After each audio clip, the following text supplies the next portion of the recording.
یکی از خادمای امام رضا علیه السلام میگه دم پله ایستاده بودم اون روز، شیفتم دم کشیدم دم پله منار بود، اینجا ایستاده بودم.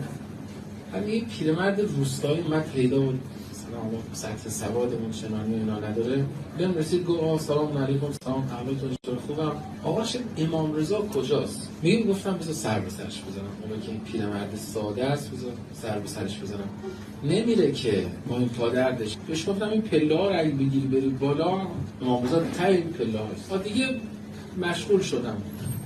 میگه 2 ساعت، یه ساعتی گذشت، نیم ساعتی گذشت، هرچی. یه لحظه دیدم که این در پشت سرم باز شد، اومدم ببینم کی اومده پایین، دیدم پیرمرده است.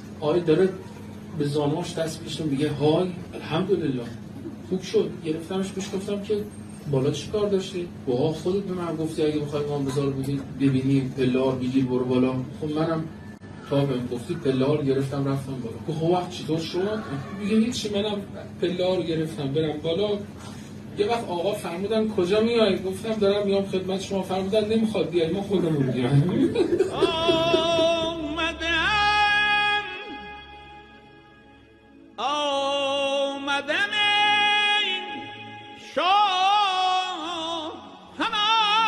خب چی شد؟ هیچی. آقا آمدن پایین بهم گفتم چیکار داری؟ مشتی. گفتم که پام درد میکنه، تو کشاورزی اینا مشکل پیدا کردم، نون زن و بچه‌م به هم کشاورزی. آقا یه دست کشیدن به پام، گفتن خوب شدی باشه برو به همسرت هم سلام برسون، بهش بگو اون مشکل همسرت هم حل کردیم. خادمه میگه من فهمیدم 50 سال پای یه پله ایستاده.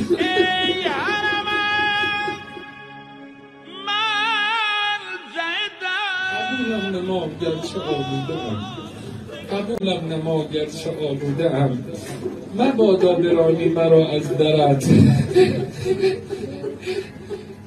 یا صاحب از من ببخش آقا، مبادا برانی، یا امام رضا مبادا برانی مرا از درت، به پهلوی به شسته مادر.